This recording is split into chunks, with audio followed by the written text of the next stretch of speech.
What's up, minions? Welcome back to the channel here for today. Demon of Empire speaking. After dealing with some technical difficulties with my audio recording, I'm happy to announce that I've managed to come up with a solution for this problem. After doing much searching, I've come to the conclusion that the issue that I've been having was not an issue with OBS, so much as it was an issue with my audio drivers. Now that the problem has been corrected, I am finally ready to discuss Dragon Ball. In this video, I will be giving you guys a list of 5 things to know before watching Dragon Ball Super.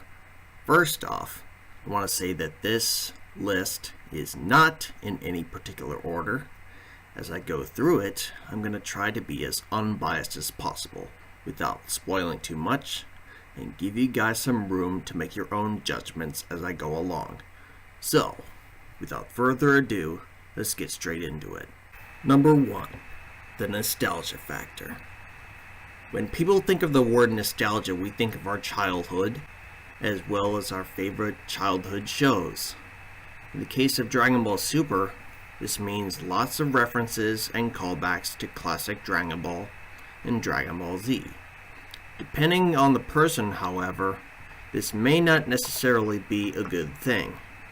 It's because, first of all, such references and callbacks require that the person watching actually be familiar with classic Dragon Ball and Dragon Ball Z. Second of all, not everyone can get into series that are built on nostalgia. It really depends on the person. Number 2. Dragon Ball GT doesn't fit.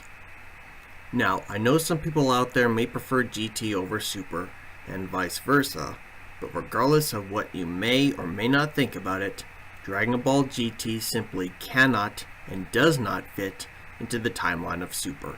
You can debate ideas about what's canon and what isn't canon all you want, but the fact of the matter is that there is no way that GT could fit into the Dragon Ball Super storyline given all the retcons that have happened at this point, other than a possible readaptation by the series creator himself. Number 3.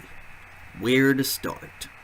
The first 2 arcs of Super are essentially modified retellings of the Battle of Gods and Resurrection F movies, but once you get to episode 28, that's when you start to see some newer content. If you have no issues with the modified retellings, that's completely fine. You can watch from the beginning if you so desire. However, if you're looking for something different, assuming you've already seen Battle of Gods and Resurrection F, you can skip to episode 28 without a hitch. Number 4. The manga.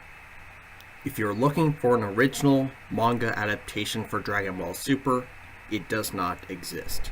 Series creator Akira Toriyama did not write the manga for Dragon Ball Super, as was the case for Dragon Ball and Dragon Ball Z. Instead, the manga was written by Toyo Taro, and serves as a somewhat different continuity from the Dragon Ball Super anime. As a result, there are some key concepts which come up in the anime, but don't come up in the manga, and vice versa. Number 5. Not over yet. As of the time of this recording, Dragon Ball Super as it stands right now with the Japanese version is currently 131 episodes in length and stopped airing in early 2018. However, this doesn't necessarily mean that Dragon Ball is over. In fact, with the Dragon Ball Super Broly movie having record sales in Japan alone, Dragon Ball as a franchise looks set to continue for years to come. Hey guys, thank you so much for watching. Be sure to leave a like and subscribe, and I'll see you all in the next video. Take care.